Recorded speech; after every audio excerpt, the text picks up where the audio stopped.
ঘরে যদি এরকম লোভনীয় চিকেন চিলি অনিয়ন তৈরি করা যায়, তাহলে কেন বাইরে যেয়ে বা রেস্টুরেন্ট থেকে চড়া দামে খেতে হবে? ঘরে তৈরি করেই খাওয়া যায়। আসসালামু আলাইকুম প্রিয় দর্শক, আজকে আমি আপনাদের তৈরি করে দেখাবো চিকেন চিলি অনিয়ন। একদম রেস্টুরেন্টের স্বাদকেও হার মানাবে আপনি যদি এভাবে তৈরি করে একবার খেয়ে দেখেন। খুবই সহজ রেসিপিতে আর হাতের কাছে পাওয়া যায় এরকম কিছু উপকরণ দিয়ে আজকে তৈরি করে দেখাবো এই chicken chilli onion. Chicken chilli onion তৈরি করতে সময় কিন্তু খুব কম লাগে। তাহলে চলুন দেখিয়ে দিচ্ছি কিভাবে আমি আজকের এই চিকেন চিলি অনিয়ন রান্না করেছি। চিকেন চিলি অনিয়ন তৈরি করার জন্য এখানে আমি নিয়ে নিয়েছি 300 গ্রাম বোনলেস চিকেন। চিকেনটাকে আমি ছোট ছোট কিউব করে কেটে নিয়েছি। তারপর ভালো মতো ধুয়ে পরিষ্কার করে একটা ঝাঁঝরিতে পানি ঝরতে রেখে দিয়েছিলাম। পানিটা ঝরে গেলে তারপর একটা মিক্সিং বোলে নিয়ে নিয়েছি। এবার দিয়ে দিচ্ছি কিছু মশলা। এখানে আমি আদা ও রসুন বাটা দিয়েছি হাফ চা চামচ করে, লবণ দিয়েছি হাফ চা চামচ, 1 চা চামচ লাল মরিচ গুঁড়ো, 1 চা চামচ সয়া সস, আর সাথে একটা ডিমের কুসুম দিয়ে দিচ্ছি। 2 টেবিল চামচ ময়দা আর 2 টেবিল চামচ কর্নফ্লাওয়ার দিয়ে দিচ্ছি। আপনাদের হাতের কাছে যদি কর্নফ্লাওয়ার না থাকে তাহলে শুধু ময়দা ইউজ করেও এই মিশ্রণটা তৈরি করতে পারবেন। তবে কর্নফ্লাওয়ার ব্যবহার করলে মাংসটা যখন ভাজা হবে তখন বেশ ক্রিস্পি হবে, তাই চেষ্টা করবেন ময়দা এবং কর্নফ্লাওয়ার দুটোই ব্যবহার করতে। সবগুলো উপকরণ দেয়া হয়ে গেছে। এখন আমি সব উপকরণ ভালো মতো মাংসের গায়ে মিশিয়ে নিচ্ছি। মেশানো হয়ে গেছে। এবার এটাকে ঢাকনা দিয়ে ঢেকে 10 মিনিট রেস্টে রেখে দিচ্ছি। এবার চিলি চিকেন অনিয়ন রান্নার জন্য একটা সস তৈরি করে নিচ্ছি। প্রথমেই নিয়ে নিচ্ছি 2 টেবিল চামচ টমেটো কেচাপ, 1 টেবিল চামচ রেড চিলি সস, 2 টেবিল চামচ সয়া সস। অবশ্যই সয়া সসটা ইউজ করতে হবে। আর সাথে দিয়ে দিচ্ছি 1 টেবিল চামচ ম্যাগি সস। এই সসটা দিলে এই চিলি চিকেন অনিয়নের টেস্ট অনেক বেশি বেড়ে যায়। এই যে আমি আপনাদের দেখিয়ে দিচ্ছি, এটা আপনারা যে কোনো ডিপার্টমেন্টাল স্টোরে অথবা সুপার শপে পেয়ে যাবেন। এটাকে এক সাইডে রেখে এবার নিয়ে নিচ্ছি 1.5 কাপ পানি।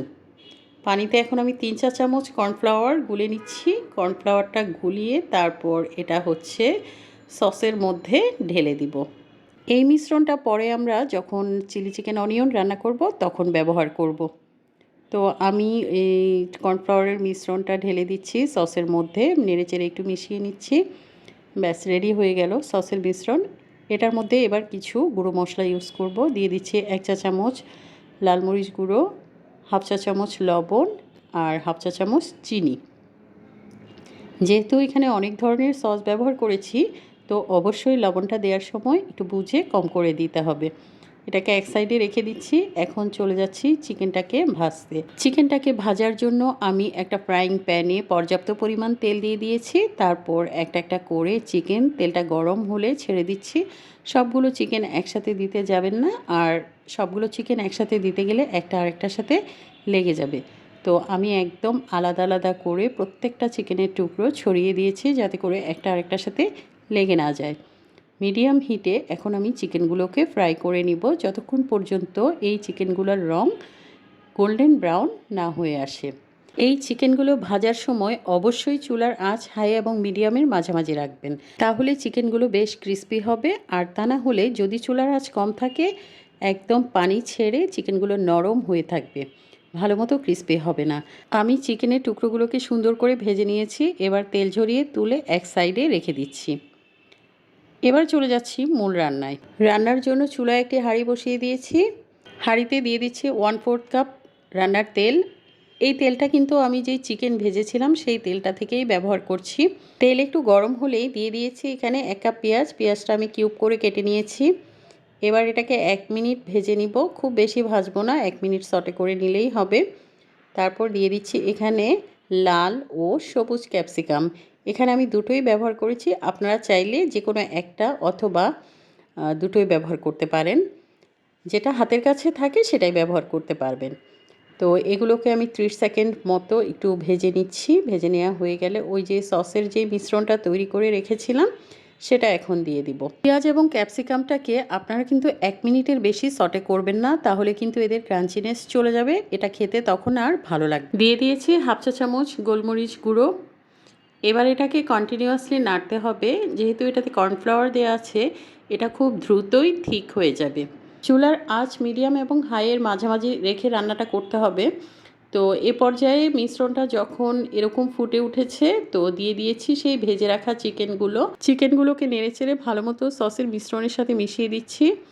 আর সাথে দিয়ে দিচ্ছি কয়েকটি কাঁচামরিচগুলোকে আমি মাঝখানে ফালি করে দিয়েছি। আর আমি এখানে অল্প করে দিয়েছি, আপনারা যদি ঝাল বেশি খান তাহলে আর একটু বেশি করে দিতে পারবেন। আমার বাসার সবাই ঝাল একটু কম খায়, তাই আমি কম করেই দিয়েছি।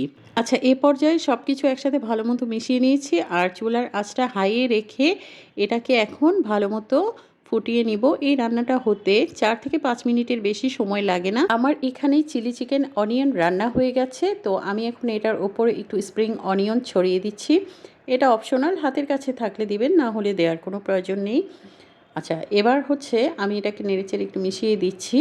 আপনারা যদি আরেকটু থিক করতে চান তাহলে আরেকটু ঘন করে নামাতে পারেন, তবে চুলা থেকে নামানোর পর এটা আরেকটু ঘন হয়ে যায়। আমি এখন এটাকে চুলা থেকে নামিয়ে নিচ্ছি, এখন পরিবেশন করব। তৈরি হয়ে গেল অসাধারণ এবং দুর্দান্ত স্বাদের চিকেন চিলি অনিয়ন। আপনারা এটা গরম গরম পরিবেশন করতে পারেন ফ্রাইড রাইসের সাথে অথবা পোলাওয়ের সাথে। আশা করছি আমার আজকের রেসিপি আপনাদের ভালো লেগেছে, আর ভালো লাগলে অবশ্যই আপনাদের ফ্রেন্ডস অ্যান্ড ফ্যামিলির সাথে শেয়ার করবেন। নতুন রেসিপি দেখার জন্য পেজ ফলো করবেন, লাইক কমেন্ট শেয়ার করে পাশে থাকবেন। সবাইকে অনেক ধন্যবাদ, সবাই ভালো থাকবেন। আল্লাহ হাফেজ।